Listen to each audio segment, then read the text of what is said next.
You know, you and I had like the most conversations about the River State crisis. That's and true. The many episodes that unfolded before and after the president intervened. But it looks like peace has finally returned to the state. Or is this too early to call? Yeah, I think first you should give me my flowers. Absolutely. Because it was like as if I was predicting every step of what exactly happened. Yeah, for most of us who actually, you know, saw this other side of it, from what those who were being, we like to say military, there's this so-called military-industrial complex. Those that benefit from one pestilence, they only benefit when there's crisis. No, when there's crisis. And so they didn't want to look at it objectively like the way some of us did look at it. Sometimes what some of us analysts see sitting down, a lot of people can't see it standing up.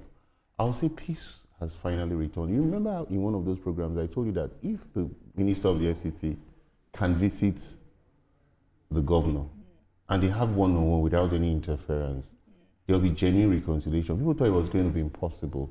And that eventually happened. In fact, one of the reasons I got to meet a lot of the minister's supporters was because of the interventions we had done a whole lot on your program. I must give it to you. Thank you. They mentioned it specifically to me, and some of them became my friends because of that, because they could see from the perspective we're not speaking because we're speaking on behalf of the minister.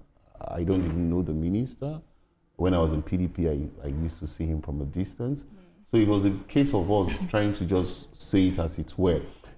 The governor has been away for 6 months.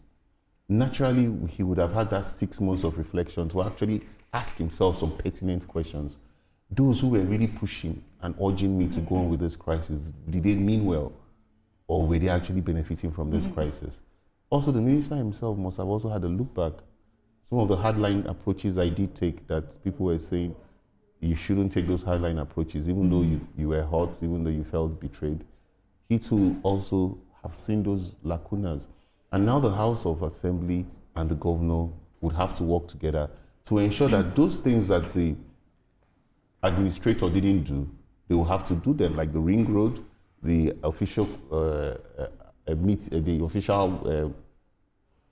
assembly complex. All those will have to be completed and commissioned now, so that the assembly will move into the complex. It is quite sad that the crisis, you know, consumed the assembly complex and did cost taxpayers 20, and a lot of money, 20 billion naira. Absolutely. So that is one lesson I'm sure that they will not fail to, you know, to take away from us. And also